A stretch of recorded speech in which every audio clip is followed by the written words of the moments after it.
హైదరాబాద్ కాచిగూడలో అదృశ్యమైన BTech final year విద్యార్థి రాహుల్ విషాదాంతమయ్యాడు.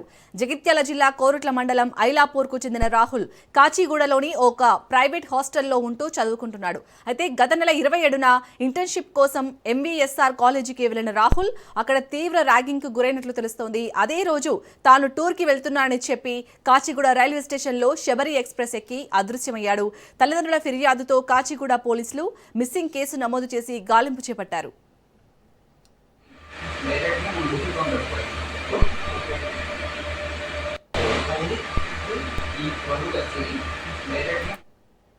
గత 11 రోజులుగా కొడుకు ఆచూకీ కోసం తండ్రి రాజేష్ హైదరాబాద్లోనే వెతుకుతుండగా ప్రకాశం జిల్లా సింగరాయకొండలో రాహుల్ మృతదేహం లభ్యమైంది. పాత సింగరాయకొండ లక్ష్మీ నరసింహస్వామి ఆలయ సమీపంలోని ఒక బావిలో రాహుల్ శవమై తేలాడు. అయితే మృతదేహం నడుముకు రాయి కట్టి ఉండటం స్థానికంగా తీవ్ర కలకలం రేపింది. సింగరాయకొండ ఎస్ఐ సుధీర్ కుమార్ ఘటనా స్థలానికి చేరుకొని మృతదేహాన్ని వెలికితీశారు. కాలేజీలో జరిగిన ర్యాగింగ్ తట్టుకోలేకే రాహుల్ ఒంగోలు వద్ద బావిలో దూకి ఆత్మహత్యకు పాల్పడినట్లుగా ప్రాథమికంగా భావిస్తున్నారు. అయితే పోలీసులు కేసు నమోదు చేసి దర్యాప్తును వేగవంతం చేశారు.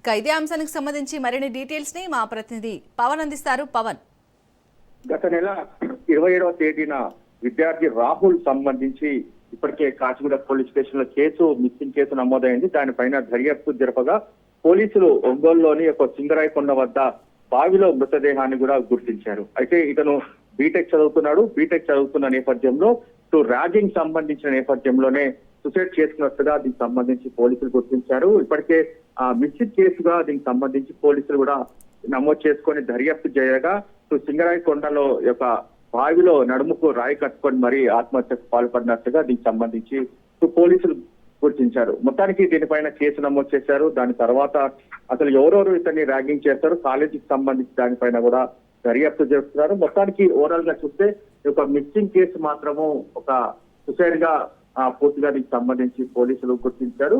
అయితే ఈ కేసులో మాత్రం ఎవరెవరు ఇన్వాల్వ్మెంట్ ఉన్నారు, అంటే ఎవరు ర్యాగింగ్ చేశారు, దానిపైన కూడా దర్యాప్తు జరిపి నిందితుల పైన కఠిన చర్యలు తీసుకుంటామని చెప్పి పోలీసులు అంటున్నారు. Right, thank you Pawan.